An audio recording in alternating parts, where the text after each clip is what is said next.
अस्सलामुअलैकुम। हज 2026 में जाने वाले हाजियों का हज सस्ता कैसे हो सकता है, इस बारे में 3 जानकारी आपको देने वाला हूं। और वेटिंग लिस्ट वाले हाजी इंतजार करते हैं कि तीसरी वेटिंग लिस्ट कब तक आएगी, इस बारे में भी इंशाल्लाह बात करेंगे। और तीसरी किस्त भरने की कितनी आएगी और वो कब आएगी, इस बारे में बहुत सारे हाजियों को इंतजार है। तो इन सभी बातों पर आज इंशाल्लाह बात करेंगे। बने रहिए मेरे साथ और देखिए पूरा वीडियो, तो सही जानकारी मिलेगी इंशाल्लाह। जो हाजी मेरे चैनल पे नए हैं, प्लीज चैनल को सब्सक्राइब जरूर कीजिए और बेल आइकन दबाइए, जिससे आपको नए वीडियो का नोटिफिकेशन मिले। तो चलिए शुरू करते हैं आज का वीडियो। जब इंसान हज के सफर के लिए निकलता है तो असल में वो सिर्फ एक सफर नहीं होता, वो अपने रब की तरफ लौटने का सफर होता है। हज पर जाने से पहले अपने दिल को साफ कर लो। किसी से अगर गलती हुई है तो माफी मांग लो। अपने माँ बाप, बीवी बच्चों और दोस्तों को गले लगा लो, क्योंकि अपने कर्ज अदा कर दो। क्योंकि अल्लाह के घर जाना एक अमानत है और अमानत सिर्फ पाक दिल के साथ निभाई जाती है। हज से पहले तौबा कर लो। अपने रब से कहो, या अल्लाह मैं तेरे घर आ रहा हूं, मेरे गुनाहों को धो देना। और जाते वक्त अपने घर वालों को ये कहो, मेरे लिए दुआ करना कि मैं वहां जाकर वो बन जाऊं जो अल्लाह को पसंद है। दोस्तों, हज में जाने वाले हाजियों का मकाम बहुत बड़ा होता है। जिसको अल्लाह बुलाता है वो ही हज के लिए जा सकता है। हज सिर्फ इबादत नहीं, ये रूह की सफाई का नाम भी है। तो जितने भी हाजी हज करने के लिए जा रहे हैं, पहले ये अमल कर लें। और सबसे बड़ी बात कि हज में जाने वाले हाजियों के लिए सबसे बड़ा काम यही है कि उनके पैसे कहाँ बच सकते हैं। क्योंकि बहुत सारे हाजी ऐसे होते हैं कि जो अपने पैसे को देखकर, अपने सभी खर्चों को देखकर हज के लिए जाते हैं। तो हज में जाने से पहले उसकी तैयारी करना बहुत जरूरी होता है। हज में अगर आप जा रहे हैं तो हज कमेटी की तरफ से आपको 40 किलो सामान के 2 बैग ले जाने की इजाजत होती है। तो 20-20 किलो के 2 बैग होने चाहिए और एक 60 किलो का हैंड बैग आप ले जा सकते हैं, जिसके अंदर में आप 47 केजी सामान लेकर जा सकते हैं। और वहां पे आपको हज कमेटी की तरफ से किचन दिया जाता है, जिसके अंदर में आप खाना भी पका सकते हैं। उसके लिए आपको जितना भी सामान जरूरत के लगता है वो सब यहां से लेकर जाएं, और इसकी वजह से आपका खर्चा काफी कम हो सकता है। वहां पे आपको सिर्फ सब्जियां वगैरह और दूध लेना है, जिससे आपका खर्चा वहां रियाल में कम आए। और यहां से जो सस्ती चीजें आप यहां से लेकर जाएंगे तो वहां पे आपका खर्चा बच सकता है। इससे आप हज के अंदर में बहुत सारा पैसा बचा सकते हैं। तो ये है पहला पैसे खर्चा बचाने का जो बात मैं कर रहा हूं। उसके लिए आपको यहां से दाल वगैरह जो भी आप खाते हैं, राइस है, आटा है, और जितने भी मसाले सब आते हैं, उन सभी चीजों को आपको यहां से लेकर जाना है। उससे क्या होता है कि आपका खर्चा वहां बच जाता है।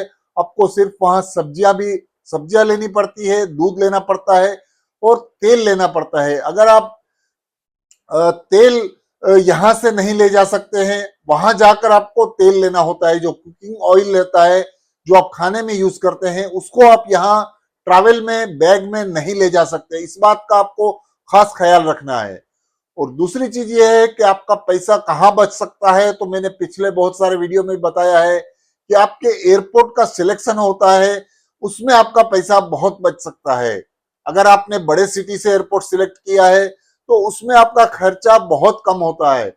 मेरे ख्याल से आप मेट्रो सिटी जो होते हैं बड़े बड़े, जैसे मुंबई है, अहमदाबाद है, हैदराबाद है, दिल्ली है, इस तरह के बड़े शहरों से जाने से आपका 60 से 70 हजार रुपए बच सकता है। वो आपको कब पता चलेगा? जब आपकी तीसरी किस्त आ जाएगी, उसके बाद आपको ये डिफरेंस पता चलेगा। तो ये मेरा कहने का मतलब है कि अगर आप बड़े सिटी से एयरपोर्ट सिलेक्ट किए हैं तो आपका खर्चा बहुत बच सकता है। इस तरह से ही तीसरी बात यह है कि जो आप हज करने के लिए हाजी जा रहे हैं, उनको बहुत सारी चीजें यहां से मालूमात करके जानी चाहिए। जिससे क्या होता है कि वहां पे आपको जानकारी होने की वजह से आपका वहां पे ज्यादातर पैसा टैक्सियों में न जाकर आप वहां आराम से अपने जो भी ठिकानों पर पहुंचना होता है वहां पे आप आराम से पहुंच सकते हैं। इसके लिए मैं कुछ चीजें आपको बता देता हूं कि अगर आप हज के 5 दिन में अगर आप टैक्सियों से कहीं पे भी जाना शुरू करेंगे तो वहां पे आपका पैसा बहुत सारा खर्चा हो जाता है कि हज के 5 दिनों में टैक्सी वालों के रेट काफी ज्यादा होते हैं। वो अपनी मनमानी करते हैं, जितना भी उनके मन में आता है उतना पैसा मांगते हैं। तो उसके लिए आपको यहां से आपको पूरी जानकारी लेकर जाने से आपको बहुत आसानी होती है। उसके लिए आपको मैप साथ में रखना है, आपको मैप अपने फोन में डाउनलोड करके रखना है। आपके मीना के अंदर में टेंट कहाँ होते हैं वो आपको जानकारी रखनी है। और साथ ही साथ में आपको ये जानना बहुत जरूरी है कि मीना के अंदर में जो आपके टेंट होते हैं उसके पास नजदीकी रोड कौन सा है। तो इसी की वजह से आपका पैसा बहुत सारा बच जाता है। हज के 5 दिनों में आपको काबतुल्ला शरीफ में तवाफ करने जाना पड़ता है। उसके लिए आपको ऐसा रास्ता ढूंढ के रखना है जिसकी वजह से आपको ज्यादा परेशानियां ना हो। जैसे कि आपको तवाफ के लिए जाना है तो आप रात में जब आप पहले दिन जब मीना में पहुंचेंगे, रात में फजर में जब आपको वहां लेकर जाया जाता है 7 या 8 जिलहज्जा को, तो उस वक्त आप सुबह उठकर पहले ये मालूमात कर ले कि वहां से आपके टेंट से आपका रोड कितना दूर है। यानी वहां पर ज्यादातर करके ब्रिज होते हैं, वो ब्रिज से बसें निकलती हैं। तो वो ब्रिज ब्रिज का रास्ता आप देख ले पहले दिन। आप ये चीजें जान लेने से आपको बाद में बहुत आसानी होती है। तो जब आपको हज के बाद आपको जब काबतुल्ला शरीफ पर जाना होता है जियारत के लिए, आपके तवाफ के लिए आपको जाना होता है, उस वक्त इस जो ब्रिज के ऊपर आप पहुंच जाएंगे वहां से आपको कम से कम 40 से 50 रियाल में काबतुल्ला शरीफ के लिए, मक्का शरीफ के लिए बसें मिल जाती हैं और वहां जाकर आप अपना तवाफ कर सकते हैं हज का। और वो तवाफ करके आप वापस वही रास्ते से वो उन्हीं बसों में आ सकते हैं। वहां से आपको प्राइवेट बसें मिल जाती हैं क्योंकि वहां पे हज के 5 दिनों में बाकी सब जितने भी इंतजाम होते हैं वहां बंद होते हैं। इस वजह से प्राइवेट कंपनियों की बसें जब वो ब्रिज से चलती हैं तो आपको ये 50 रियाल में लेकर जाती है। उसके बाद आपको अगर जमरात आना है तो वहां से भी आपको अच्छा इंतजाम हो जाता है। तो ये सब जानना बहुत जरूरी होता है। अगर आप जमरात में हैं और वहां से बहुत सारे रास्ते आपको वापसी के लिए निकलते हैं, तो आपको ये याद रखना है कि आपका रास्ता कौन से आपके टेंट की तरफ निकलता है, वो जानना बहुत जरूरी होता है। अगर आप गलत रास्तों से निकल गए तो उससे क्या होता है कि आपको वहां बहुत पहले तो बहुत दूर तक आपको चलना पड़ेगा। और चलने के बाद वहां से अगर आप टैक्सी लेंगे अपने टेंट में जाने के लिए या तो अपनी बिल्डिंगों में जाने के लिए, तो लंबे उसका पैसा आपको बहुत ज्यादा लग जाता है।